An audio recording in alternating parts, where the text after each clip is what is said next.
Mumakil, trolls, goblins, grenades from Isengard, and an epic custom map. Hey, how's it going, guys? My name is Jackie Fish and welcome back to some more Total War Rise of Mordor. Today I have an absolutely insane battle for you guys today, basically bringing together everything that has recently been brought into Rise of Mordor pretty much over the past 6 months, and it is going to shape up to be one hell of a battle. As I said, this is a 4 versus 4. We have many a faction, the assaults on the beaches of Umbar being pushed forward by the Mordor orcs. I mean, look at these guys. These are the mercenaries, actually, well, not mercenaries, but reinforcements from the eye to the Goblin factions who are just amassing in their hordes. We have plenty of cave trolls as well, who I can't imagine, got on the boats that willingly. I'd like to see that. It'd probably be like Hannibal crossing rivers with his elephants as they, progress their way forward. The battering ram is already here. The men are defending. We have a nice little mix of teams as well. We do have good and evil. So we have the Haradrim obviously defending the city of Umbar. It would be silly if they weren't. We also have some of the Umbar usurpers as well, really nice Black Númenóreans. For the rest of the defenders, we do, of course, have the men of Gondor supporting their fallen brethren this day. As we go further on down the line, you guys can see we do have the dwarves of Erebor, a long way from home. But hey, where there is coin to be made, the dwarfs will be found. And then finally, on the extreme right flanks, we do have another army of Haradrim ready to push their way forward and cause havoc. Attacking them this day, we have a nice alliance of Lindor elves, so the elves in their glorious golden armor, moving forward this battering ram. Over to the right hand side, you can see some more of the shipwright nobles as well, just gleaming the gems, truly gleaming in the sunlight. Looking very beautiful. Then that's the rest of the Elven army. Then in the center, we do have an army from Isengard. So all sides of Middle-earth have been brought to this field this day, and they have the brand new grenade throwers. These are basically like Nathatoons for white hand grenades. They get slaughtered by archers, so you really want to avoid getting them in missile range. And they're a hard unit to use, definitely, but they do so much damage. And then finally, on the far right-hand side, we do have the Easterlings to reinforce. And again, plenty of new units of them as well, looking very, very cool indeed. And already, right off the bat, we are seeing the walls being overrun. A handful of units who are set up on here, ready to hold the line. But, obviously these are going to be the Gondor militia, and really their main goal is just to keep the enemy up here for a moment, really just trying to hold them there for a very short period of time so that the archers can rack up some kills on them, and that's exactly what they are doing. They are just hammering these guys in the side and just getting a lot of kills because there's no protection here whatsoever. And you can see they're just doing a ton of damage right into the side of the gear axes. And these are expensive units. And if this keeps up, the defenders will definitely start taking the advantage because, exchanging a unit of Gondor militia, which costs like 300 gold for a unit of Vigir Axemen who cost way more than that, is not bad. Obviously, you're also using the ammunition back here from the Gondorian archers, but I believe there probably will be is there any like supply wagons here? There's a supply wagon over here which can actually replenish ammunition. So using that kind of, using these guys to blow their load early and then retreating back there is probably going to be the play. They also have these javelins as well. The Pelargir Marines can definitely also lob up some javelins, probably just using them a little bit more sparingly though, as they don't want to hit the wall or anything and waste that valuable ammunition. Again, over on this side as well, the Axemen are just getting absolutely hammered. They really are from the side, and kind of a very nice defensive setup here, using the walls to their advantage. However, on the left-hand side, it's going to be a different matter. Obviously, the archers are still firing up, but the elves have the skill to really cut through these guys. But I say that, again, the shipwright nobles really getting hammered. So the attackers struggling a little bit on that outer wall. Over on the other side, though, the goblins, we don't really care about this. The goblins are more than happy to end up getting hit by arrows because they just have so many numbers. So yeah, you can waste your ammunition on the goblin hordes, and it just doesn't really make a difference to them whatsoever. These shock infantry as well are pretty decent. Definitely a shining light in the goblin roster. They do have a lot of pretty crappy infantry, but they just have the numbers. And that's the thing. They just wear you down bit by bit. Throw forward infantry and just hope for the best. And if you kill that wave, the goblins will send in another, and they can use their cave trolls very effectively. And they are supplemented with units like the Zurich Shock Infantry as well. And they're fighting Black Numenorians right now and doing a pretty good job. The gate has been smashed open, and we do have some archers as well. Some of the Goblin archers firing in a shot or two.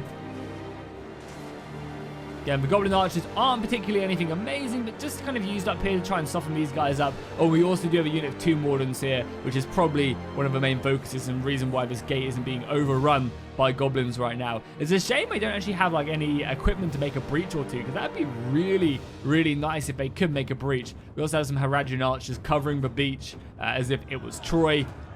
And it seems like this unit of Uruk commanders has also been destroyed. So again, the attackers obviously have the numbers and they can wear down their opponents, but so far things are looking a little bit shaky. I'm not going to lie, they're definitely kind of struggling on this initial assault. And it's good to see the walls actually being defended, but defended very efficiently. Like, look at this unit of the warriors have now been sent packing. And the Gondor militia, as I said, just kind of acting as that roadblock. But one of the main problems with defending a castle, especially in 4v4s, is as soon as one defense breaks, it kind of just, you know, has a chain reaction. It crumbles and the rest of the lines really start to get affected. Because there are normally just so many paths where the attackers can come in and just like envelop the city. And there's nothing sitting back here either as well. So if one side gets overrun, that's going to be a shaky situation. And there's still like so many reserves. Take a look at the numbers as well. Look at that. Over 8,000 soldiers still left in reserve. More reinforcements being set up. And they could, if they really wanted to, pile through here. Oh my god, the archers have been shooting for so long and have only taken down 1 unit of Serpent Warriors. And the Goblin archers suck, but they should be a little bit better, I think. I think they should do some damage compared to what they currently do. But I guess they're so cheap, so it makes sense. And just volley after volley. But I mean, still it is 190 archers coming in. And yeah, and these are kind of a bit more of the stronger infantry here, the Blade Warriors. They have a bit more oomph to their kick, but still nothing that special. As the archers continue to harass. Somehow these Mordor orcs have made their way down here. I guess they routed probably, and then have now been caught, yeah, with their pants down, getting cut down as they try and retreat back onto the walls. The next wave comes in. I'm surprised more soldiers aren't being brought through the gate as well. But I guess that's where the Pelargir Marines are, and the defenders have stuck down these sharp rocks. It's really slowed down the incoming defenses. We have a unit of very elite dwarves actually on the wall, reinforcing it. So Mansion Reclaimers being sent forth. And as I said, it's always really nice having a battle like this where the defenders don't just give up the walls immediately, because the walls are, in Total War, generally not worth taking. You might as well give them up, let the attackers come in, and then pounce on them. But this is a good showing of like how effective defending the walls, bit by bit, actually really pays off. Because they're able to utilize their archers so effectively to hammer the sides of the attackers. And also, kind of, there's a very nice choke point, and that's where the dwarves really do succeed. Oh, grenades coming up, Vovo. Look at that, the Nathatoons setting ablaze the Reclaimers, and oh my god. That is deadly. You can see that they don't really have a lot of ammunition. Already, they're down to probably one or two more throws, but the damage on them Reclaimers, you can see them being brought back immediately, not wanting to receive another volley like that. And it's going to free this up. So yeah, nice move there. We're bringing up the White Hand Stormers. The defense of the gate is looking pretty strong, but it does look like a gate assault is preparing itself. We've got plenty of infantry, Uruk-hai infantry. We've got some more of the Warlords of Rumors, like some of the best shock infantry in the game being brought up, and also some heavy Clans Guard as well being sent forward, preparing to breach the gates. Them javelins are going to hurt, but once the javelin ammunition is done, and if you can engage them, they're not in that bad of a situation. And we also have some crossbow fire as well, able to arc their shots just over. Oh, it's the burning oil, yeah. I honestly think they should get rid of burning oil from like every map. It's just really boring and OP and just not very good. I mean, it's too good, like, is what I mean. It makes gate defenses just really boring. Because look how fast it comes down, and it kills like 6, 7, 8, 9 every single time. It's just really boring. And it makes gate assaults like pointless. Because you just get slaughtered. And there's not really much you can do about it. I honestly think they should remove the burning oil. It's just a stupid mechanic. It really is. The gates are also starting to look a little... sorry, the walls are also starting to look a little bit rough as well. The Gondor Sword Militia going down to 60 men now. So this unit is going to break momentarily. And then we're going to start to really see the attacks coming in. And what I'm saying is, yeah, look at that. The Gondor Archers are now out of ammunition. So so same with this unit as well. They really had that initial burst of kind of damage on the attackers. But now things are looking a little bit shaky. The artillery has also made a good breach here for the elves. And the Uruk-hai have actually moved their way over here to help reinforce as well. The elves are pushing their way through this gatehouse. A lot of spearmen. The shipwright nobles are being in here are obviously great, fighting some of the umbers. But yeah, again, burning oil coming down. And this is like, it just sucks. Like, look at all these dead elves. And it's for the elves, it really, really is a pain in the ass. Like for orcs, it's like whatever, I lose like 4 men or something. But for the elves, that's like almost, you know, that's 5% of the unit pretty much. It kind of gets a bit crazy. The goblins are playing really passive as well, kind of sending forward units, and they've done damage. This unit of Haradrim swordsmen down to 70, so they've lost over 100. This unit has also lost some. They're playing very passive. I wonder if we're waiting for maybe a breach to happen over here or more pressure to be taken so that they can come in a bit more freely with their hordes of troops that are just simply waiting.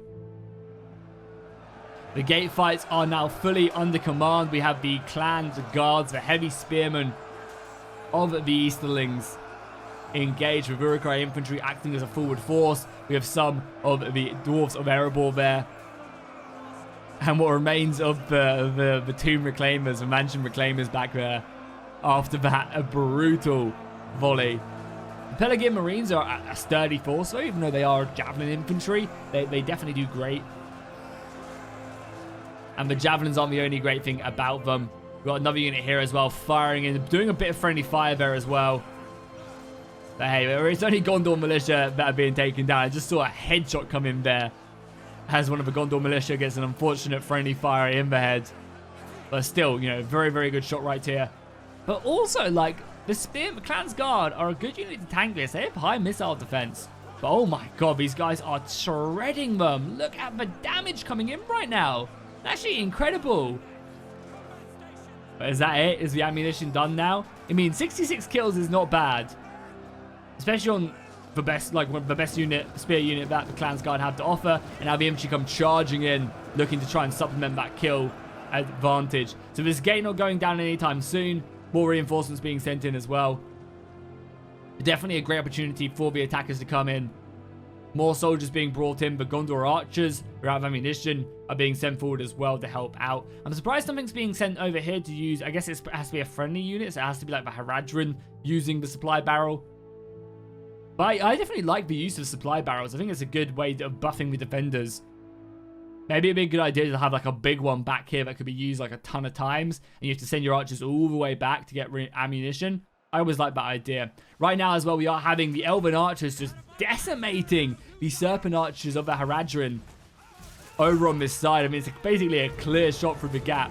Unfortunately, I would assume you can't go through this gap right here. I mean, it looks like you probably can, and there's a lot of positions like this where you can move through, but I would guess not. But either way, it makes the archers just have a perfect kind of direct shot. And these guys are definitely paying the price right there. The elves are up to almost 50 kills on that unit, 6 on the other one. That's going to be racking up as more Elven archers out here also come in. But the Serpent archers don't really care. They'll take that and just fire into the back of these Uruk-hai who are currently fighting the rest of the Haradrim. We've got some elite Black Numenorians there and huge two-handed swords. Just smashing down onto the Uruk-hai on the shields and slicing the neck. You can see that one going down immediately. So a nice supporting unit there for the rest of the defensive units. The gatehouse is also under a lot of pressure as more of these Black Numenorians are sent forward. Again, I'm not even going to try and pronounce that name. That is a very, very difficult name to pronounce, I would assume. And I don't speak Black Numenorian, so I couldn't tell you.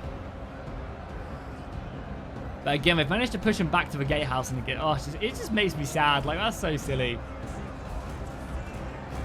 But the elves are going to struggle. Like, elves always struggle in these siege scenarios, but they just don't have the manpower to break through and do the damage. You can see even up here as well, the elves got kind of cut down very effectively. But saying that, like, the balance of power is still very much in favor of the attackers. Even with the elves struggling as much as they are. They just have the numbers and the quality coming in. But the dwarves are not giving up, and the wall fights do continue. Plenty of dead Uruk-hai piling up. And oh my god, the elephants are now being sent in to try and stem the bleeding. I mean, there is only a handful of Gondor militia here. The elephants being thrown in, up to 40 kills now. However, immediately the archers coming in. And it does seem like a unit of Vigir bowmen have made their way on the walls. And that's going to really shunt off the rest of these elephants. The baby Mumakil sent packing. And this is one of the reasons why you want to try and defend the walls for as long as possible, so that the attackers can't put their own archers on the wall. Because now they have archers on the walls, all of a sudden this kind of outer street looks very, very scary. Because they can stick archers over here and start firing directly down into the Gondor militia and other units. And that's going to really make this breach open wide. And as I said, I wouldn't be surprised if we started seeing way more archers being brought across here. There's plenty of reserves as well. We've got 2 units of archers back here, some pikemen being held back, the chariots, which are the brand new general unit as well, looking very awesome. And these chariots can do some pretty serious damage if left to run amok. And across the board, yeah, archers being brought up now. So I think we're going to see this outer layer being broken upon very quickly. Attack on the left-hand side still halted. I don't know what they're waiting for, but probably a sign or a command, maybe the horns to be lifted. We'll get back on, though, with the elves as they slowly make their way back through the Haradrim line. But definitely really struggling to make it then, even with the support of Isengard. This is a hard line to break.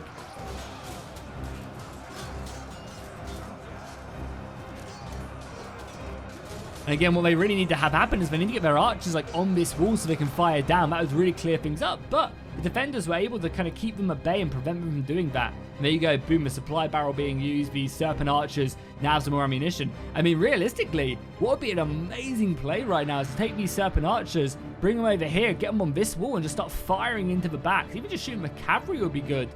Very effective indeed. I mean, it looks like this Elven assault has completely failed on this right-hand side. Very, very unfortunate indeed. It looks like Harad have done a good job, even though they've been up against a lot of units. Bringing them in is great. Obviously, they don't have a ton left, but even you're fighting Isengard as well, they've done a pretty decent job. That is for sure. And the archers are being brought in now to help out. You can see them. They're going to be wrecking some havoc on these poor Gondorian archers. I mean, again, it's just Gondorian archers. It's nothing too serious. But let's see this first volley. So there's 100... No, they're shooting something else. What are they shooting? Oh, they're firing them a Mumakil. Again, not a bad choice. Trying to weaken them, bring them down to a normal size is always okay. Oh, and we have a good little kind of face-off right now. The elite shock infantry of the Black Númenóreans up against the elite shock infantry of the Easterlings. Both sides armed to the teeth of deadly weapons, heavy armor, a lot of skill. It'll be interesting to see exactly who can claim this one. Let's look at the numbers as well. So we have 85 Warlords of Rune and 87 of the Black Númenóreans. I'm not sure who started off with more men, but we'll definitely come back on. There's some missile fire coming in as well. It's going to help turn the tides, I think, in the Warlords of Rune, if they can get some more shots. And this is also why I really like taking artillery as the defenders. Obviously, getting good shots off on these big piles are useful, but imagine hitting this with an artillery volley and just killing this entire unit. Like, I think there's there's a lot to say about utilizing that to your advantage and kind of as the defenders destroying your own walls. I think it can be really, really effective. The gatehouse is now being taken. The mass of missiles coming in are hitting the Fountain Guard, but the Fountain Guard are heavily armored. They've been polishing their armor for hundreds of years, waiting for the return of the king. But it looks like they will not see that day as the arrow fire keeps coming in and pins them in place. And yeah, as you can see, the archers are now being brought across the gatehouse. That's going to be very, very painful indeed. There's only a handful of dwarven spearmen now who make an epic last stand here. The Uruk-hai proved too many though, it would seem. And now they are pinned in, no escape. And yeah, you can see that archer fire coming in. It could be a play to throw some infantry up here, but again, it's just a risky business to do so. And yeah, the gatehouse is very close to going down. You can see infantry can start to move around here and deal with these, all focusing down that Fountain Guard. Getting rid of the pikes is so important. And the infantry coming in now, fighting in the streets of Umber has erupted as the Uruk-hai are put to the test. The brave men of Gondor holding firm.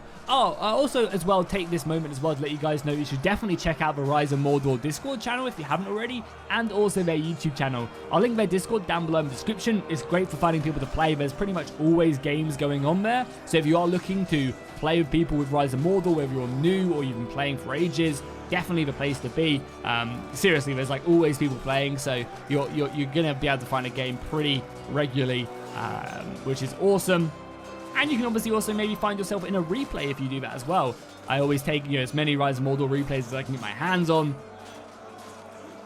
So definitely worth checking out. And also their YouTube channel is 100% worth checking out because they post loads of stuff. They live stream a lot of the development of the mod as well. So we've been seeing recently on the campaign map the walls of Gondor, the outer walls of Minas Tirith being made as well. I can't remember what they're called. But yeah, they've been recently being made on the campaign map.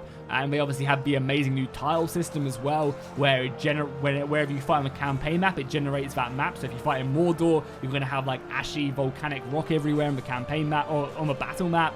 And they've been showing off that working with the outer walls as well. If you fight somewhere near the outer walls, you're going to fight with them walls on the battle map. So it's a really cool system. Definitely worth checking out, and it's great to see the campaign constantly develop. So did this guy just go for lunch? I wonder, like, whilst this battle's going on, the Goblin player was just like, you know, I've got like 10 minutes to, I've got like 20 minutes to burn. I'm going to go maybe grab a sandwich, go to Subway, have myself a meatball marinara, and then I'll come back in like 10 or 20 minutes and see what's going on. The arrow fire's coming in and just hammering the trolls. They're just taking it right now. But I guess we kind of have to. They just absorb the ammunition, because what are we going to do? Run forward and then be like slaughtered by the Mahead hunters or the archers who are just kind of begging them to come in? I like this play by the Haradrim. They're kind of like pushing forward, getting some free shots on the trolls. And there's not a lot that they can do, whether or not they could, I guess, push forward their own archers and try and like take these guys down. But it's just almost better just to save your ammunition. And yeah, I mean, they could throw forward some crap units, but it seems like they've, yeah, pretty much just got a lot of the upper tiers. There's not that, yeah, it's pretty much all just blade warriors. So it's not almost like as if the goblins have any low tiers to throw forward. They've kind of almost, you know, blown their load to begin with. And once again, the elves pinned into a corner, and there's barely anything left besides their cavalry and a handful of their archers. The elves have really struggled this day. And there you go. The outer wall has been completely overrun. Numbers-wise, you can see the attackers once again keeping that advantage. Around about 1,500 men, just under 1,500 men. Able to ready to push forward. And we need to be really careful. I mean, luckily, the defenders don't have to worry about this massive flank coming in here. They normally have to be so cautious of like a flank like this coming in and, you know, kind of wrecking down this entire line, because then they can do that and kind of go into that, and go into that, go into that, and then also push up here. But securing that, and obviously also going down here as well and causing some havoc. Obviously, we're going to start to see some soldiers brought around to try and help that out, but they can also support that. It wouldn't be a bad idea as well to try and sneak this cavalry through. I think you could pull it through enough to not be like abusing it and kind of coming around. But again, you'd probably be blocked in by spearmen and other infantry there as well. So an interesting setup at least. But yeah, that's huge for defenders. It really, really is. Oh, and the Goblin player is finally moving. Huzzah! He's got back from his subway, ate it, chowed down, and now it is time to push forward. This is the Night Infantry. The Night Goblins, is that what they're called? Yeah, the Night Raiders. So these guys are okay. They're kind of like the ones below, the Goldor Blades. There you go, the Mother of Umbor. Set up right there. The Javelins immediately coming in, but these are the type of units you want to have the Javelins, you know, be thrown into. And the nice thing about the Night Raiders is they have like 200 men in the unit, or 200 goblins in the unit. So they're perfect for this. And absorbing the Javelins is huge. It's going to be a big, big help. But they've already broken. My God. Goblins, yeah, Goblins are a hard faction to play. Over here as well, we do have the Uruk-hai crossbowmen. So these Uruk-hai are basically very much no longer can really do too much. I think we're taking like an arrow or two from the crossbows. but nothing too crazy. And yeah, the Mimic will get slaughtered by crossbows, so you need to be very, very careful. But crossbows can be brought over and focused down on these guys. And I think right now we are just seeing majority of the infantry being brought into the city. So what I'll do is I'll bring it back to you guys when like kind of these guys are inside the city and ready to push into the next layer. Okay, here we go. A couple minutes later and the assaults are now kicking off with the Elven cavalry being sent in as the forlorn hope into the Haradrim, who are ready and raring to take them down. And that guy getting thrown off his horse, then sliced in the chest with his shield picked back up. There always some amazing animations in Attila that really bring the battles alive. Over on the left-hand side, the infantry are preparing to be pushed in, but the missiles are just softening them up.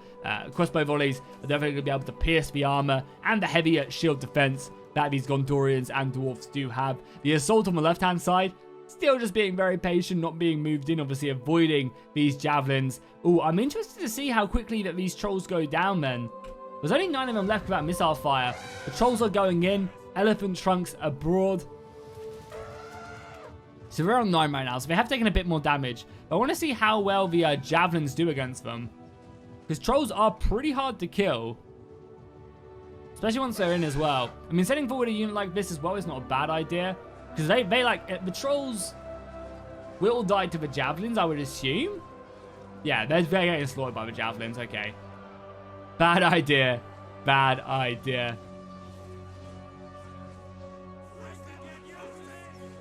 So that's nice to know, because there's not really much else that can kill trolls besides like javelins and missile fire, because halberds don't do a great job against them whatsoever.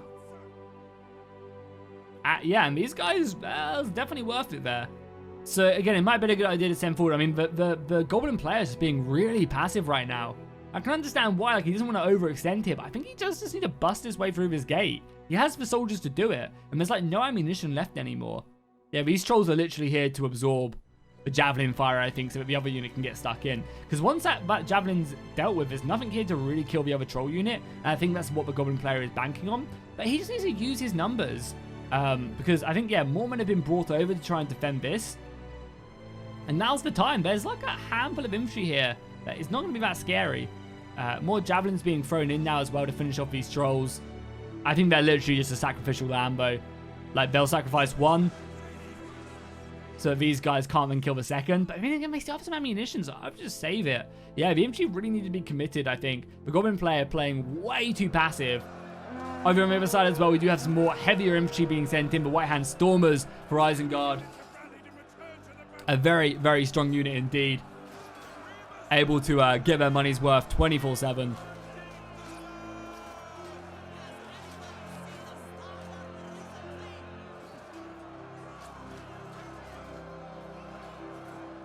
And also absorb any incoming defensive arrow fire. The dwarves over on this side as well, really engaged. And surprisingly, there's not really much shock infantry left, like on any side. The elephants coming around here as well. We unfortunately missed that, but able to rack up 38 kills and help clear up this right-hand side. That's going to be a bad situation. But I mean, there's still just so much infantry left outside the city that can be brought in. There used to be like, there's just nothing back here. Normally they have reserves up here. But the attackers still have so much infantry still just waiting to come into the city. And that's going to make for a very, very rough battle indeed. Cavalry as well could probably end up breaking these Gondorian swords. They are in shield wall and they are defending this. But cavalry charging downhill, especially Elven cavalry, if they can get some good charges, they can really break these guys apart. I guess that was a bit of a struggle. But Impact doing some decent damage. And that obviously their goal is to like really try and pull through here probably. They'll take casualties doing this for sure. They're able to go through again. This line was very thin. Only a couple of them holding. And now this cavalry can start moving around and causing some issues. More cavalry coming around. Honestly, what they could do as well is they could wrap around here and just hammer an anvil into the back of these guys. Just try and bring them out. We've got some archers coming off the wall as well. Some Aphelion Rangers just looking to add more numbers. And this cavalry could be really useful elsewhere as well. You could bring it around here to help out. The Night Goblins now finally moving into position. Going to be pushed up that siege tower and into the Haradrim swordsmen who wait on the other side. And there's just so much left. These archers should be brought up shooting as well. Are going to be very much worth your while. Oh, a beautiful charge into the back by the Mumakil here. Really, really nice work there. Hopefully able to rout this unit of Urukai. They are being hammered by archer fire. I think this will be the last breath of a Mumakil. Up to 100 kills of them. And into, yeah. Oh, so close to routing this unit. I don't know if they're going to be able to finish them off, but still not bad. I mean, these crossbows are going to be after volleying. Oh my god, but poor Mumakil. This last Mumakil about to take about 160 arrows. No, luckily that unit did not get to fire, but there you go. The Mumakil are now slain, and the Uruk-hai are still fighting on. Well, the defenders, as you can see, like they've cleared out this right flank. The elves are now taken care of and can start wrapping around. You can even start to see the archers being pushed up on the wall here, firing down on them. So it's a nice position here by the attackers. They can utilize that very, very effectively. And so far, the defenses are holding. Having this Elven cavalry scattered around here is not good. Having these pikemen being pushed around here is not good on the walls, because all of a sudden the Goblin defense or attack is going to be going way, way better. Archers being brought up as well. Just used to obviously fire in and try and deal with some of these Serpent Warriors. Down to 115 now, so they've definitely taken some casualties as they pull out of this engagement. But it does seem like the defense is starting to slowly run out of men. You have some Gondor bowmen up here. I assume they've been using the supply barrel. And they should really be firing in on this cavalry or anything else. But yeah, things are starting to look shaky for the defenders. The Fountain Guard have been able to repel the Uruk-hai. However, the Uruk-hai have just fallen back and basically have said, okay, if you're going to prevent us from breaking through here, we'll let the archers do the job. So the archers are going to be sitting there and just firing into these guys. And there's not really much the defenders can do about it, as they have no way of really counter-attacking. They have some arrow crossbowmen, I guess, could do a good job of like setting up like here and then just firing in. But yeah, it's a hard situation. Luckily, I believe that these archers on the walls are out of range. The gear bowmen would not be able to reach them. We also randomly have a unit of serpent archers who I guess probably came up here, ran across to try and slow them up, but swordsmen were in the way, preventing that charge onto the archers very, very effectively. The left-hand side has been able to be reclaimed. The cavalry seemingly like it went off to do other things. I don't exactly know where that cavalry went.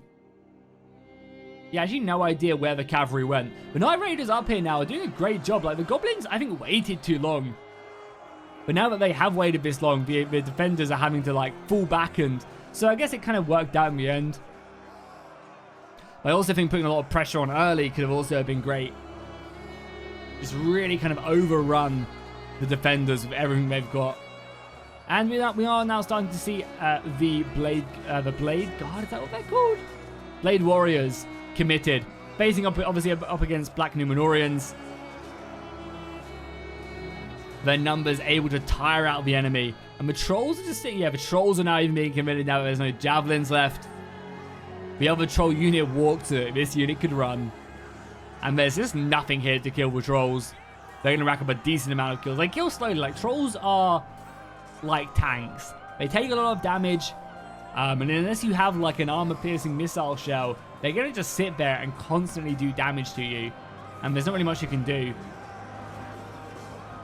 can see them with their awesome animations. Killing hordes of these Haradrim who are just acting as a meat shield. We're also seeing some men being brought back. We've got a unit of infantry thrown forward. The Locarian macemen engaging the Gondorian archers on the walls.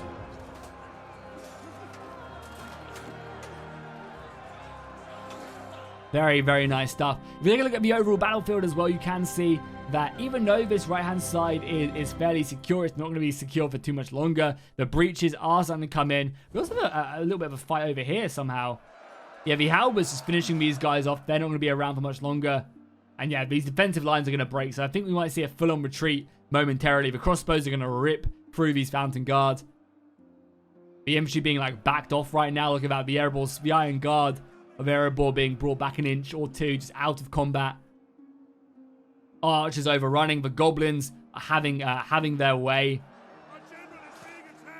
Luckily, this gate doesn't have burning oil. It does say with oil, but I guess it's been maybe, yeah, it's been taken? I'm not even sure. Either way, there's no burning oil coming down, thank God. Because it'd be stupid, because all these goblins would die and then rout. But the Haradrim, barely any of them left. And that's going to allow this entire goblin army to run through. Only 1,000 soldiers left in it. And a lot of them are going to be goblin maids, so nothing too crazy. There you go, the Fountain Guard being forced back now. Infantry piling through, looking to get in on these Black Serpent Rangers. Able to volley in. Pick off the Urukai, aim for their necks. The armor is weak. More spearmen being brought in. But again, the attackers could just utilize their missiles. They own the walls. And if they want to, they can really look to just hold kind of these outer positions. Try and bust through. You know, there's just not much left. The elves definitely ended up losing on that flank. But they definitely did a number on this army, which is going to help them in the long run. And there you go. Boom. Another big breach. These chariots would be perfect to break through right now. I just don't know what happened to the elven cavalry. I really don't know what happened to them. But either way, the assaults do continue. More infantry thrown into the meat grinder. I'm very interested to see what happens. Yeah, and this side is completely broken as well. So these positions are no more. The bowmen from the Easterlings able to pick off the last couple Black Numenorians. Supported by the Serpent Warriors as well. These guys are way less armored, so definitely probably the focus point of the arrow fire. You can see that's exactly the case. Gondorian bowmen, though, were able to defeat the Locarim. I guess with the support of the Axe Infantry, and really should be firing in. This doesn't seem like they are on fire at will. And here we go. Brave 6 Black Numenorians. Oh! And here they come. Obviously, the main focus on the bigger group. There's still not a bad little hit right there. It's going to keep these guys busy for some time. As the next archer volley loads up to fire in on the enemy. And the goblins, oh my god, look at the goblins just stream through. And right now, their goal is just going to go all the way around and then probably breach through here. Are we seeing any retreats here? We're seeing a full-on retreat right now, and the assaults are coming in. Look at that. Everybody is charging, trying to catch them. This is what I'm saying. Getting the chariots in would have been great, because you could have just like completely stopped this. The chariots would have run amok through this. But yeah, full-on retreat right now. Goblins are pouring in. There's not really a lot for the attackers here, but there's enough. There's enough. And obviously, if they can hold in time for the goblins to come in, that will also be absolutely huge. But right now, the main goal for the attackers should just be to stop this stuff from retreating. And it does seem like archers are being thrown forward to help out as much as possible. These Black Serpent Rangers picking up as many of the White Hand Stormers as they can. Another volley coming in momentarily. Up to 50 kills as well isn't bad. But even they are going to be retreating and getting the hell out of here. Okay, so the units have fallen back to the inner layer. Several soldiers from the defenders were sent forward just to basically hold this line and allow the rest to retreat. The forces from the outer port gate have now fallen back. And we've got actually a pretty good defense up here. Infantry, halberds, javelin men, everything kind of holding this as the attackers make their way in. However, the trolls were thrown forward here pretty aggressively until the goblins could arrive, and they were volleyed off. And one troll went down, but still a worthy sacrifice, and the crossbows being very scary. But I mean, look at the amount of goblins. We've got so many high warlord chieftains on that side ready to roam in. And that's a lot of infantry, and the defenders seemingly just don't have much left, really. I think, honestly, giving up this section is not a bad idea. Still have a unit of Black Serpent Rangers here with 60 kills. But now arrow fire is coming in. Yeah, look at that. They've even got the goblin arrows from the side as well. Not a bad position. But I think they really have to give up this section. This is nothing they can really do with everything coming around. But, you know, the crossbows here, the arrowable crossbows with full ammunition, that's very unfortunate. Waiting for the trolls to come around the corner, but I don't think the trolls are going to come around the corner. Very nice setup here. You know, 2 units of crossbowmen and also the Umber Usurpers ready to hammer in. They should be shooting right now, though. Like, there's no reason why they're not, like, closer firing in, because this full ammunition is completely wasted. Like, these guys should have been shooting a long time ago. They're going to really have turned the tide of the battle. You can see everything here being brought around to try up. And there's just a lot of ammunition still left on these guys.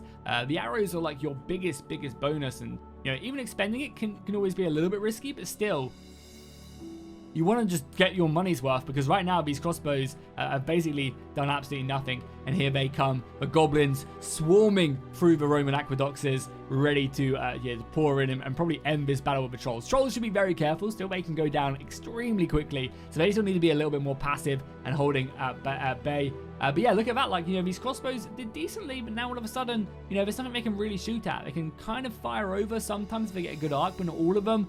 So yeah, I just feel like these crossbows really missed their kind of their call to arms. There's still a chance, you know, that the morale of these attacking units are very exhausted. They've been fighting, you know, street by street, inch by inch So there's still a chance a mass rout could ensue, and that's always one of the negatives of playing the attackers. Over on the other side, we are seeing a mass assault right here. The chariots being used in just to try and wrap up these broken missiles. The goblin halberds, the trolls, everything. Sheer numbers being sent forward here.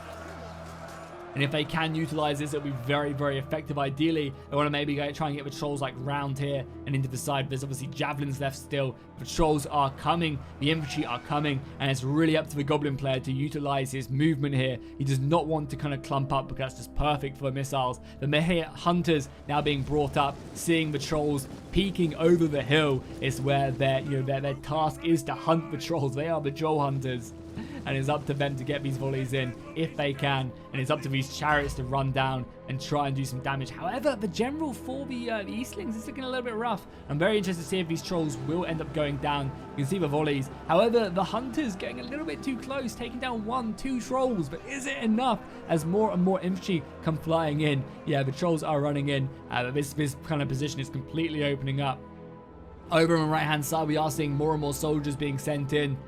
Very aggressively. As I said, this position is not going to break. There's no way. Like I would literally just ignore it right now, send everything else elsewhere, because there's no way you're getting through them 2 Mordors without missiles. They'll rack up hundreds of kills. However, the orcs are pushing in, the trolls chasing down the Erebor crossbowmen as quickly as possible, pursuing them. However, the serpent archers doing some decent damage, able to catch them once again, but more missile fire now coming in the back, and it's just not quick enough. The goblins are being held at bay.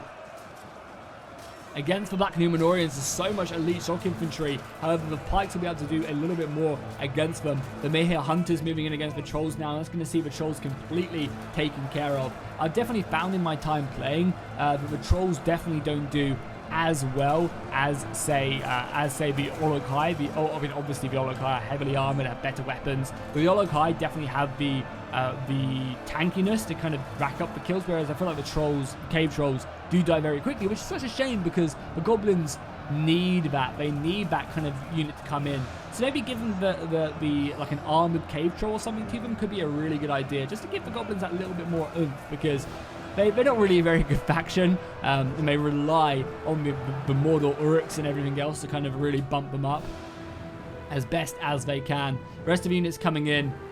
This right-hand side is almost going down as well. Just 1 unit of the Haradrim glaive sent out to keep the enemy at bay. More and more soldiers being pushed in. Unfortunately, there's no more white hand grenades. A grenade here would be perfect, but I think they were used on a good foe. They were used to kill the very, very elite units. And a big break over here. Obviously, the Haradrim general fully committed here against the goblins. I think they're actually fighting the Goblin King right now, so a nice little matchup.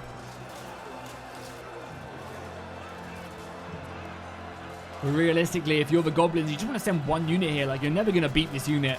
So you just want to send 1 unit in and try and send the rest of the boys elsewhere. The things are looking shaky. The timer is coming in. And the goblin morale is dropping. As I said, this is basically useless. Even though, yeah, there's nothing. The Team Warden's up to 300 kills now. The last time we looked at them, they were at, what, 80? And they're just racking up hundreds as they try and pull through the house. Yeah, I mean, 400 kills now in the Team Wardens. You're basically better off just ignoring that or bringing the crossbows over and dealing with them. And I just don't think they have it. Like, I think the defenders have enough men here to hold this. Like, it's very hard to break through this with crossbows coming in, but you've got, you know, Iron Guard here defending, like, in shield wall. Missiles are doing a great amount of damage. You've got crossbows, and that timer is ticking. You know, they are running out of men very quickly. However, the general is going to go down now. That's going to be pretty big. Losing that general is going to definitely hurt. How's the morale on these goblins? The goblin morale is looking good. They're very tired. Crossbows being brought over now to try and add some more missile fire to this. Not a bad idea. I mean, soon enough, you're going to be able to send this unit of 2 Mordons all the way back momentarily, which is going to be pretty huge. There's 62 of them left, and 480 kills is disgusting. Even against like orcs and Mordor and goblins, that's still pretty brutal. More of the the goblins being sent forward, and a big morale. Big morale coming in. I think the defenders have this one, honestly. Whether it's through 60-minute timer or through just winning straight up by just like routing the enemy, I think they have this. These crossbows doing a lot of damage, and as you can see, morale dropping though. However, for the Haradrim, that is unfortunate. But yeah, I think the time is going to run out. I think it's going to be 60 minutes, and the defenders are going to hold. The attackers trying everything they can to break through. It's just not going to be enough. And I think, honestly, the timer's going to run out now, and the defenders are going to win by time, even though the battle was technically a draw, but I class that as the defenders held the point for an hour. That's worth it. And honestly, it came down to this. It came down to the Goblins just playing, like, getting that subway and waiting 20 minutes. It just took too long.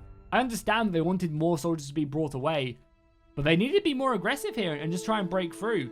Because if they did that like 5 minutes sooner, that could have been all the difference between a victory and a defeat. But there we have it coming in. Massive shout out to everybody who sent this battle in. I really appreciate it.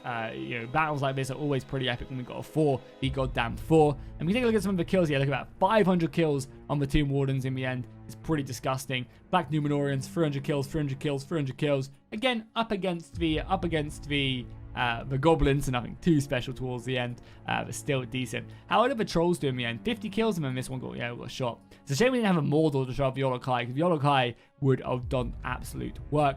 Holy crap as well. Isengard racking up 400 kills in the White Hand Stormers. Isengard did very good. We also had Lurtz as well. Nice. And then finally, the Eastlings as well. 200 kills and Bowmen are very nice. Hopefully, you guys enjoyed this battle. If you did, make sure to drop a like and a comment down below. I'll see you guys in the next one.